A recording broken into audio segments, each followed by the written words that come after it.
Donc je voulais vous parler de cette fameuse loi de l'attraction dont on a parlé beaucoup, passé un moment avec la sortie du livre Le Secret, disant qu'on avait un pouvoir créateur, et c'est génial parce que effectivement on a pris conscience à partir de là beaucoup plus de notre pouvoir créateur. On projetait une intention, on mettait en adéquation nos émotions, on reste fixé sur cette intention et les choses se manifestent. Voilà ce que dit grosso modo cette loi de l'attraction. Vous êtes énergie, pure et simple. Vous êtes constitué de la même matière que le soleil, la lune et les étoiles. Vous êtes rempli d'énergie intelligente sous forme d'un corps humain qui peut marcher et parler. En quelques mots, la loi de l'attraction dit que vous attirez dans votre vie ce sur quoi vous vous concentrez. Vous recevez en retour tout ce vers quoi vous dirigez votre énergie ou votre attention. Chacune de vos pensées crée votre avenir, que ce soit de façon consciente ou subconsciente. Vous ne pouvez pas prendre une pause et décider de ne pas créer, puisque la création ne cesse jamais.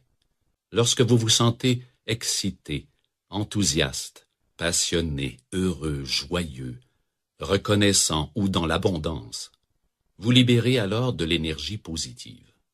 D'un autre côté, si vous avez l'impression de vous ennuyer, si vous êtes inquiet, stressé, fâché, rempli de ressentiment ou triste, vous libérez de l'énergie négative. Suivant la loi de l'attraction, l'univers réagira avec enthousiasme à ces deux types de vibrations. Il ne décide pas lequel est le meilleur pour vous, il ne fait que réagir à n'importe quel type d'énergie que vous créez, et il vous redonne autant de cette même sorte d'énergie. Il se peut que vous viviez une journée difficile, que vous ayez eu une crevaison ou peut-être que quelqu'un vous a traité injustement. Disons que dans vos pensées et par vos émotions, vous réagissez de façon négative à ces situations. Vous vous fâchez, vous devenez frustré ou inquiet. Dans ce cas, vous réagissez inconsciemment à la situation au lieu d'y répondre consciemment. Et vos pensées et vos émotions, qui sont chargées négativement, passent automatiquement une commande à l'univers pour recevoir le même type d'expérience négative. La bonne nouvelle, c'est qu'une fois que vous comprenez la loi de l'attraction et son fonctionnement, vous pouvez commencer à créer consciemment et intentionnellement une vie meilleure. Vous pouvez choisir de répondre différemment aux situations qui se produisent pendant votre journée. Vous pouvez choisir de penser différemment. Vous pouvez choisir de vous concentrer et de penser à ce que vous voulez le plus dans votre vie. Vous pouvez choisir d'expérimenter plus de ces choses qui vous rendent bien. Vous pouvez choisir de participer délibérément à la création de votre avenir en gérant vos pensées et vos sentiments. Donc cette loi de l'attraction, je dirais, avec Le Secret, ça a vraiment ouvert une brèche, une ouverture dans la compréhension de notre plein pouvoir créateur. Néanmoins, on s'est aperçu, beaucoup de gens, et j'ai eu le retour de beaucoup de personnes, que cette loi de l'attraction, elle ne marchait pas sur tout le monde. Il y a des choses que l'on projette et qui nous parviennent, et puis d'autres, on a beau projeter, on a beau mettre une intention positive, nos émotions en adéquation, et les choses ne se passent pas comme il faudrait. Mais ça, il y a une explication. C'est la fréquence que l'on émet. Cette fréquence, selon que l'on est plus ou moins chargé de pollution, de problèmes, elle n'est pas du tout la même. Admettons l'exemple d'une personne qui porterait de grosses pollutions, par exemple une voûte mentale au-dessus de sa tête, des racines qui sont polluées par des mémoires ancestrales, avec des kystes un peu de partout. Cette personne va donc projeter une fréquence en dehors d'elle qui va être une fréquence qui ne va pas être très très évoluée. Donc ça lui prend beaucoup d'énergie de porter ces pollutions. Et donc toutes ces pollutions peuvent effectuer une résistance à l'intention qu'a la personne. Nous sommes des antennes cosmotelluriques avec une connexion tellurique et une connexion cosmique. Nos racines, comme on sous-entend ce terme, c'est notre passé, c'est nos ancêtres, c'est nos mémoires familiales. Cet ancrage, il permet de matérialiser les choses dans la matière. Si ces racines sont porteuses de pollution, automatiquement cet ancrage va être défaillant. Il suffit d'avoir des blessures de l'enfance, d'avoir des mémoires familiales un peu lourdes, et l'intention que l'on va avoir même si nos émotions sont en adéquation avec notre intention mentale, avec nos pensées, puisque c'est ce que nous dit la loi d'attraction, c'est-à-dire qu'il faut mettre en adéquation les émotions que l'on ressent avec la pensée que l'on a sur ce que l'on désire, eh bien, ça va manquer d'énergie, ça va être brouillé, parce que notre ancrage n'est pas assez performant. Et donc, pour libérer cette loi d'attraction, il va falloir donc libérer nos mémoires familiales, ces fameux kystes souterrains ou ces fameux défauts d'ancrage que l'on peut avoir.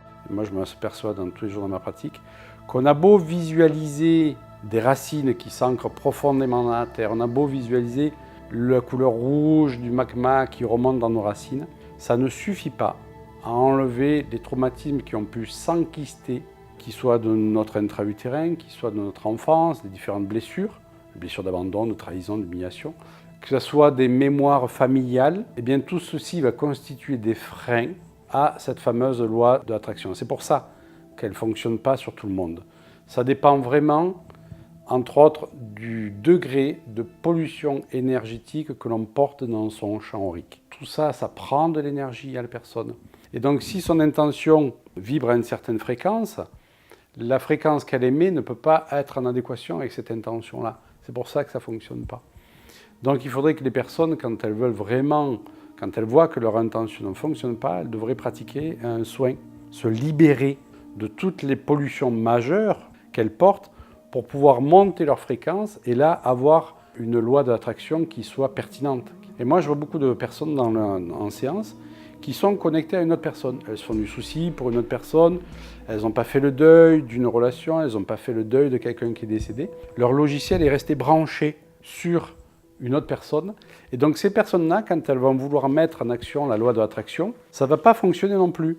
Parce qu'elles ne sont pas sur leur propre fréquence, elles ne sont pas sur leur logiciel, elles sont sur la fréquence de quelqu'un d'autre. Donc elles ne peuvent pas ramener à elles ce qu'elles voudraient. Donc il faut avant tout les remettre sur leur propre logiciel, sur leur propre énergie, de façon à ce qu'elles puissent attirer à elles ce qu'elles veulent attirer par la loi de l'attraction. Donc ça déjà dans un premier temps, c'est nettoyer son champ aurique de toutes les cristallisations que l'on peut retrouver des événements qui nous ont marqués dans notre vie consciente, dans notre vie intra-utérine, et puis dans nos mémoires familiales, jusqu'à nos vies passées. Puisqu'on trouve dans ce champ aurique, et notamment dans nos racines, des traumatismes de vie passée qui peuvent nous empêcher d'accéder à la loi d'attraction. Moi, j'ai eu le cas sur une personne qui avait eu une vie passée de religieuse. Et donc, elle avait fait des vœux de pauvreté, d'autres vœux d'abnégation. Et dans sa vie, il n'y a rien qui percutait. Elle avait beau être positive, elle avait beau programmer des choses positivement, il n'y a rien qui venait. Parce que dans ses racines était marquée cette inscription. Donc il a fallu déconnecter cette inscription, voilà, lever cette fréquence bloquante, et petit à petit, la personne a commencé à attirer à elle ce qu'elle voulait. Elle avait beau pratiquer la loi de l'intention, ça ne marchait pas. À cause de cette mémoire de vie passée où elle avait fait des vœux de pauvreté et de solitude. Donc tout ça pour dire que nos mémoires ont une forte influence sur nous et que la pensée ne suffit amplement pas à monter notre fréquence cérébrale. Je dirais que c'est qu'une partie de notre fréquence, la pensée. C'est pour ça qu'on nous dit qu'il faut accorder ses pensées, effectivement, mais ça ne suffit pas. Il y a aussi nos mémoires. Moi je connais beaucoup de personnes, et j'ai beaucoup de personnes en patientèle, qui pensent positif, qui vraiment sont dans cette intention de penser positif, de programmer, etc. Et ça traîne des pieds, ça n'avance pas. Ben, tout ça, on veut avancer, mais c'est comme si on avait une grosse ceinture attachée à la taille, avec un gros câble qui vous retient derrière, ou un élastique, et vous essayez d'avancer, mais vous vous sentez retenu. Et cette rétention, elle est provoquée par les mémoires. Donc quand on veut que la loi d'attraction fonctionne, il faut libérer ces mémoires. Alors si je ne suis pas trop chargé en mémoire, la loi d'attraction, elle va fonctionner. Si je suis vraiment chargé et que je porte des choses très lourdes, bien automatiquement, je vais avoir des freins, je vais avoir des résistances internes. Voilà. Donc, si je ne suis pas ancré, je ne peux pas matérialiser ce que je désire. On n'est pas ancré parce qu'on a voulu échapper à quelque chose, on a voulu fuir quelque chose. On veut fuir un traumatisme de l'enfance, on veut fuir une réalité qui ne nous plaît pas, on veut fuir une famille qui ne nous plaît pas. On a subi beaucoup de déménagements, donc on n'a pas pu faire ses racines. On n'a pas été gardé par papa et maman, on était ballotté de famille en famille ou des grands-parents, la tante, etc. On n'a pas pu faire ses racines comme on a voulu. Et donc tout ça, on va le retrouver dans cette capacité d'enracinement ça va vraiment nous gêner. Donc si on n'a pas de bonnes racines, on ne peut pas matérialiser, c'est pas possible. Et beaucoup de personnes ont des beaux projets, de belles idées, vraiment avec des projets qui peuvent tenir la route. Et moi, souvent, je reçois des gens qui me disent « mais j'arrive pas à matérialiser ça ». Je teste les racines et en pourcentage d'enracinement, parce qu'on peut le tester, on retrouve 30%, 40% d'enracinement, 50%. Et là, à partir de ce moment-là, les choses ne se matérialisent pas. Je peux avoir une vie professionnelle très réussie, avec un bon enracinement, et je peux avoir une vie affective qui ne me convient pas, et je teste le pourcentage d'enracinement, on a un faible enracinement. Il s'est peut-être produit un traumatisme dans l'enfance, une déception amoureuse, qui fait que je n'ai pas pu m'enraciner, et donc je vais trimballer ça toute ma vie. Par exemple, où j'ai vu le couple de mes parents se disputer tout le temps, et là, la capacité d'enracinement, elle est faible aussi. Et donc la personne ne va pas arriver à matérialiser ce qu'elle désire. Alors oui, la loi d'attraction, c'est un truc super, parce que ça nous projette dans cette responsabilité que l'on a par rapport à notre pouvoir créateur, donc c'est vraiment une très très bonne chose. Mais penser qu'elle va tout faire, c'est une erreur. La base est bonne, mais on devrait aller plus loin. On devrait enlever ce qu'on appelle les résistances. Deuxième chose que je pourrais, entre guillemets, reprocher à cette loi de l'attraction, c'est qu'elle nous met en dehors de nous, c'est-à-dire qu'on va fixer son attention sur quelque chose que l'on désire obtenir. Un avancement dans le travail, une relation amoureuse épanouie, une plus belle maison, un meilleur statut social, ou peut-être la guérison d'une pathologie. Mais c'est comme si on visait quelque chose qui est à l'extérieur de nous. Et le problème, c'est que depuis tout enfant, on nous apprend à mettre l'attention à l'extérieur de nous-mêmes. À l'école, il faut qu'on ait de bonnes notes, il faut qu'on sache apprendre, donc il faut qu'on apprenne. On met le savoir à l'extérieur de nous, plutôt que de le mettre à l'intérieur de nous d'abord. Steiner a bien compris ce système-là. Il permettait d'abord à l'enfant de se construire de l'intérieur, de façon à pouvoir poser des bases solides, et ensuite, à partir d'un certain âge, on apprend la lecture, on apprend l'écriture, on apprend le savoir extérieur. Le problème, c'est qu'à l'école, c'est que de suite dans la maternelle, on nous projette dans le savoir extérieur, non pas dans la construction de base. Ça, on peut le retrouver aussi en psychologie, bien entendu. Et cette loi d'attraction, ce que je pourrais dire, c'est que c'est un peu dommage qu'elle met trop à l'extérieur. Alors, vous allez me dire, elle demande aussi de mettre ses émotions en adéquation avec l'intention qui est posée. Cependant, aller demander à une personne qui est fauchée comme les blés de s'imaginer qu'elle est riche et de ressentir l'émotion qu'elle pourrait avoir si elle était riche, c'est difficile, parce que la personne est dans un stress. Et c'est difficile de se mettre dans une émotion positive quand on est dans un stress. Et ça, je dirais que c'est un peu la pierre d'achoppement de la loi d'attraction. En fait, il faut revenir à l'intérieur et cultiver nos états intérieurs. Et le premier état à cultiver, quelle que soit notre situation, c'est la gratitude.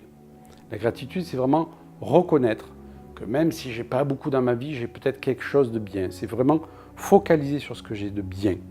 On n'est pas dans le fait d'aller chercher quelque chose en plus à l'extérieur, on est dans le fait de déjà se concentrer sur ce qui dans notre vie se déroule bien. Alors, il y a des personnes chez qui c'est difficile de trouver parce qu'elles ont des vies tellement dures et tellement difficiles qu'elles me disent « oui, mais j'aimerais bien savoir sur quoi je peux focaliser de positif ».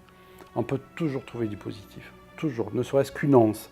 Et le fait de se focaliser dessus va permettre de faire grandir cette chose-là. Parce qu'il existe un principe universel, un principe donc physique qui est ce sur quoi je porte mon attention, je le fais grandir. Et donc, plus je vais porter attention sur ce qui ne va pas dans ma vie, plus je le fais grandir, je le fais persister. On n'est pas dupe, on ne dit pas que tout va bien. Je suis conscient de tout ce qui ne va pas bien dans ma vie, mais je choisis de ne pas l'alimenter. Je choisis vraiment de, voilà, de me focaliser là-dessus. Et ça dépend vraiment du regard que l'on porte sur sa vie. Je reçois un jour une patiente, elle m'a donné une belle leçon d'humilité, et je pense qu'elle se reconnaîtra si elle regarde ce reportage. Elle est PDG d'une grosse entreprise. Et puis elle me dit, moi, ça fait 2 ans dans ma vie que je suis pleinement heureuse. Je lui dis, waouh, c'est quoi votre recette? Elle me dit, pour moi, il n'y a plus de problème, il n'y a que des occasions à grandir. Un problème va demander de trouver une solution, et le fait de chercher une solution va me rendre plus intelligente, plus performante, plus fine dans mon analyse et dans mon ressenti. Et elle me dit, donc, grosse entreprise, donc gros chiffre d'affaires à gérer, donc grosses dépenses, mais aussi grosses rentrées, etc. Il faut gérer tout ça. Et elle me dit, chaque fois que j'ai un problème qui m'arrive, d'abord le terme problème est interdit dans son entreprise, c'est que occasion à évoluer, occasion à grandir, et elle ouvre une bouteille de champagne. Moi, je trouve ça génial. Cette femme, elle a tout compris. Et donc, chaque fois qu'il y a une occasion à grandir qui se présente, un de ses employés rentre tout content dans son bureau et en lui disant « Patronne, il y a une occasion à grandir, on peut ouvrir une bouteille de champagne. » Et le fait de prendre la vie de ce côté-là lui permet de résolver rapidement les choses. Si vous voulez, il y a la difficulté, elle se présente dans la vie. Mais plus je vais concentrer sur cette difficulté, plus je vais la faire durer dans le temps dans ma vie. Moins je vais me concentrer dessus, moins je vais la faire durer. Et plus vite je vais passer à autre chose, plus vite je vais trouver la solution. Et donc la gratitude, c'est vraiment le levier pour pouvoir faire passer le plus rapidement possible ce qui ne va pas dans sa vie. Donc ça, c'est vraiment cultiver son état intérieur, c'est bien plus important que de toujours rechercher les choses à l'extérieur. Il faut vraiment arrêter de se croire petit, sans valeur. Non, il est dit qu'on est créé à l'image de Dieu, donc on a ce pouvoir créateur.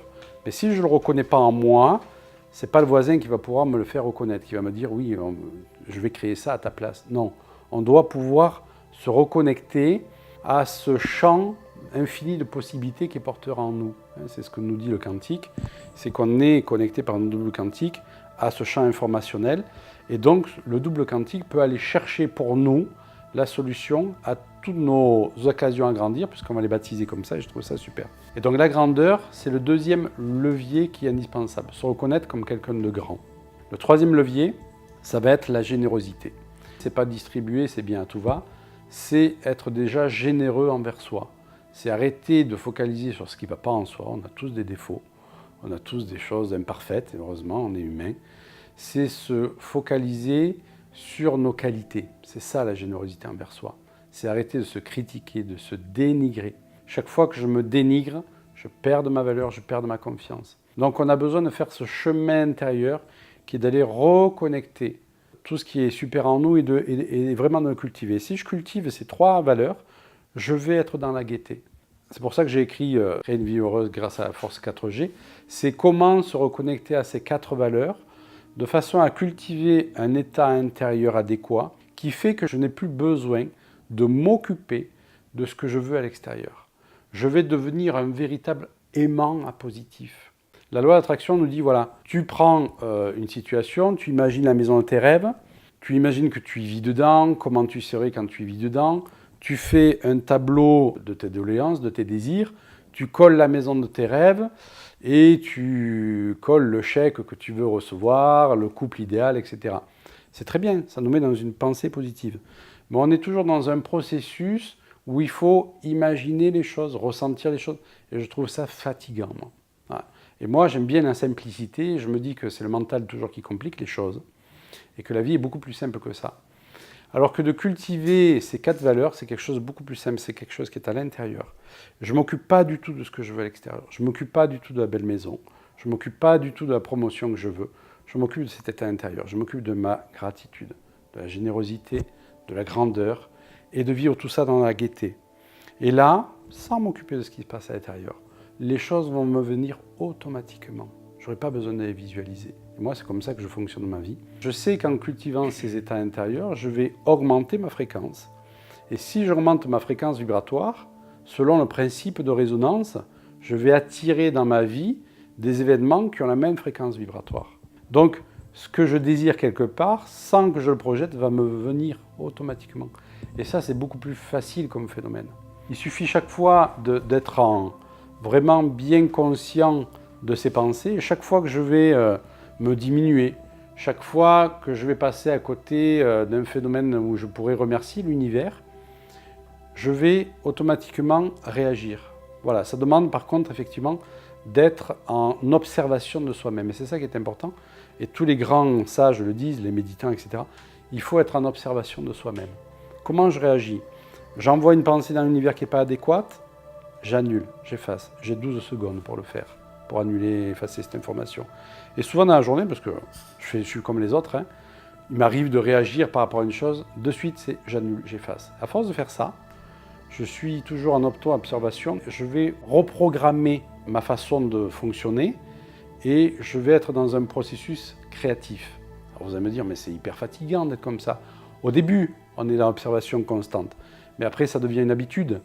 Et donc on va plus s'amuser à juger ce qui nous arrive. On sait que quoi qu'il nous arrive, c'est toujours une occasion à grandir. Et dans une occasion à grandir, On est conscient du négatif, bien entendu, puisque c'est ce qu'on ressent, mais on le met de côté. Qu'est-ce que cette situation m'apporte? Comment elle me permet de grandir? Comment moi je vais réagir face à cette situation et comment ça va me permettre d'évoluer? La vie nous propose des épreuves pour savoir où on en est notre évolution. C'est pas pour nous enquiquiner la vie, c'est pas pour nous empoisonner la vie.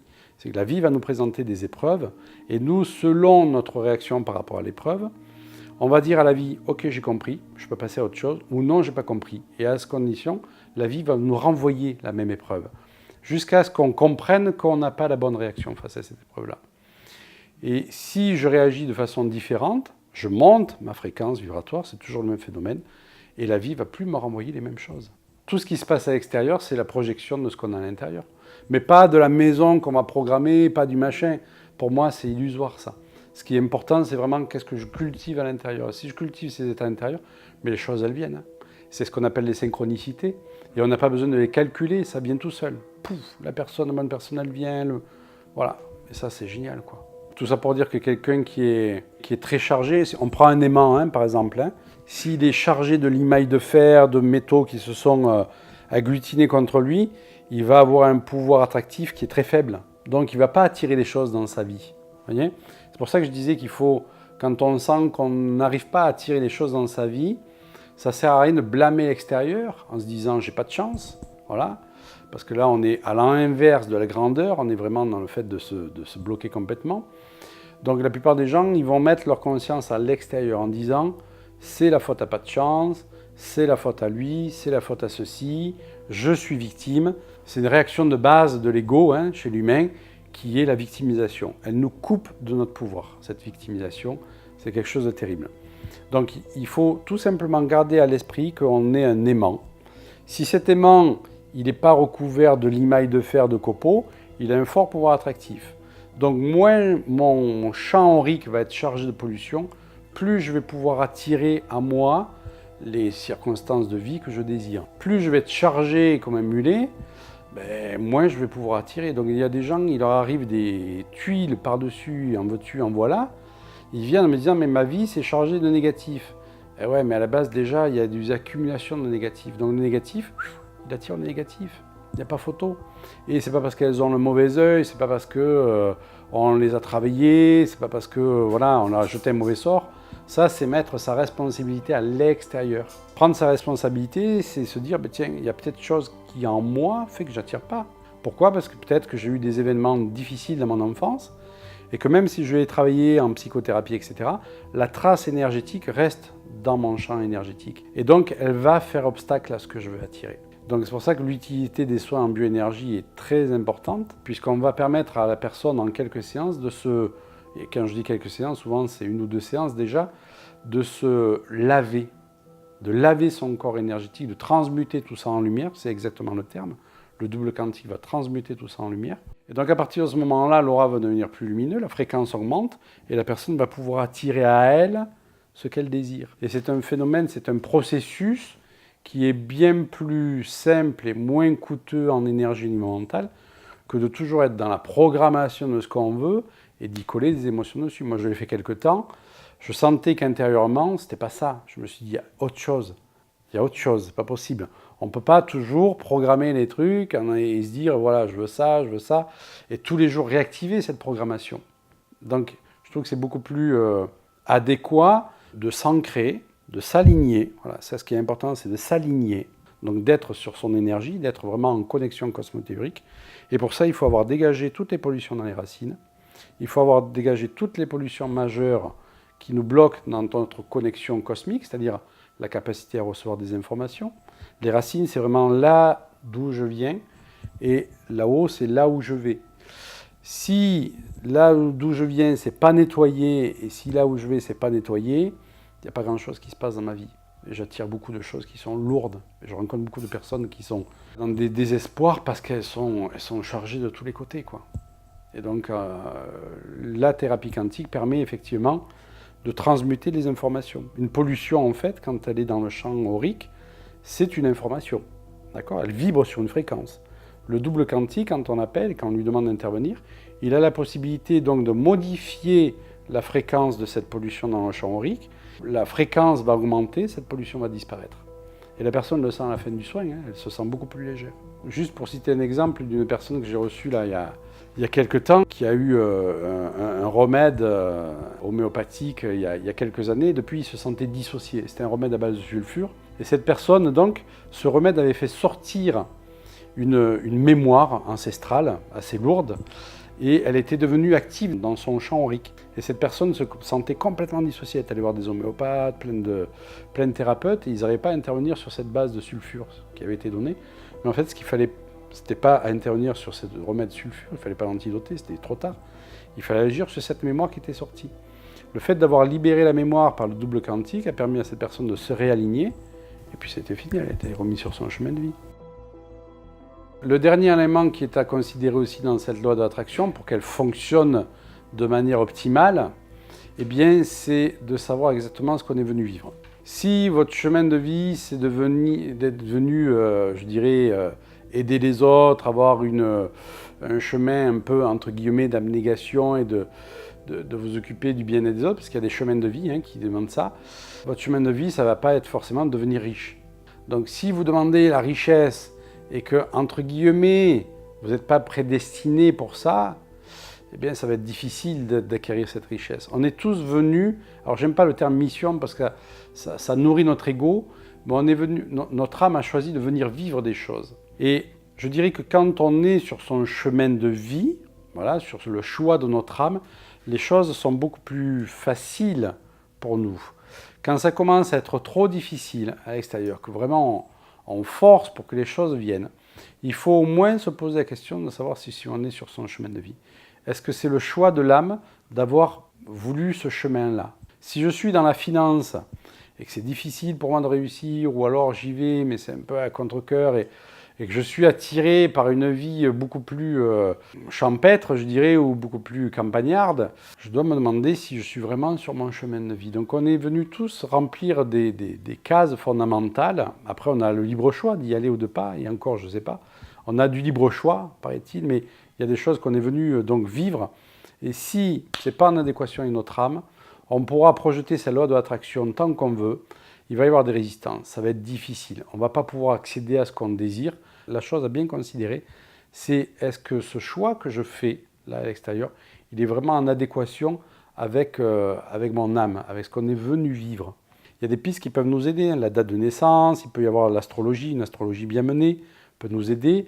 Un soin en bioénergie, on peut connecter effectivement l'âme, après avoir dégagé pas mal de pollution, on peut connecter l'âme et demander ce que la personne est venue vivre dans sa vie. Et moi, je reçois beaucoup de personnes qui arrivent à un certain âge et se rendent compte que ça fait trop d'années qu'elles ne sont plus en adéquation vraiment avec leur fort intérieur. Elles sont attirées vers quelque chose d'autre. Et on est de plus en plus projeté dans un temps, un espace qui est rapide. Maintenant, les choses vont de plus en plus vite. Il y a vraiment ce temps qui est raccourci. Eh bien, les changements se font de plus en plus vite. Et donc, c'est comme si l'appel de l'âme était de plus en plus fort. Donc pour que cette loi de l'attraction fonctionne bien, il faut savoir ce que l'âme est venue vivre. Donc demander la guérison d'une maladie, oui, mais elle ne se fera peut-être pas forcément au niveau physique, la guérison. Parce que cette maladie, elle peut être aussi un processus de cheminement pour cette âme-là, comme un accident, comme une autre chose. C'est pour ça que je trouve très beau ce terme de baptiser problème en occasion à grandir. Et ça change vraiment beaucoup de choses et surtout le regard que l'on porte sur les choses. Voilà. Donc utiliser la loi d'attraction, oui, tout à fait, c'est super parce que ça nous montre qu'on est créateur. Mais il faut d'abord avoir résolu tout ça pour qu'elle fonctionne bien. Et quand vous sentez des résistances, posez-vous la question si votre ancrage est bon. Si vous n'êtes pas chargé de pollution énergétique, d'accord, qui ferait que vous alourdissez, s'il n'y a pas des sabotages ou des mémoires qui vous freinent dans l'exécution de cette loi de l'attraction, et si c'est vraiment le choix de votre âme. L'être humain a besoin de prendre conscience qu'il faut qu'il dépasse cette dimension de 3D, cette matérialité. Nous sommes des êtres spirituels venus faire une incarnation, une expérience de matière, mais tout ce matériel va nous être enlevé un jour, de toute façon, il ne faut pas se leurrer. Les Égyptiens, ils n'ont rien amené, tout a été retrouvé dans les tombeaux. Et donc, c'est important d'avoir une vision beaucoup plus large, comme si on s'élevait là, avec un drone et qu'on voit notre vie d'en haut, Eh bien effectivement, notre vie présente, elle n'est qu'une portion de cette éternité que l'on a, avec nos vies passées, avec nos entrevies à chaque fois, où nos guides, et avec nos guides, on détermine quelle sera notre incarnation future. Donc c'est important de prendre du recul et de voir notre vie comme une globalité. Le matériel, ça en fait partie, et je crois que cette loi de l'attraction, il faudrait l'utiliser avant tout pour développer ses qualités intrinsèques, pour développer sa connexion avec son fort intérieur, avec son âme, avec son double quantique, de façon à ce qu'il puisse aller chercher tout ça. Voilà. Donc être créateur, oui, mais pas seulement du matériel. C'est un peu dommage de cantonner la loi de l'attraction juste à ça. Mais sinon, l'intention, bien entendu, est tout à fait créatrice.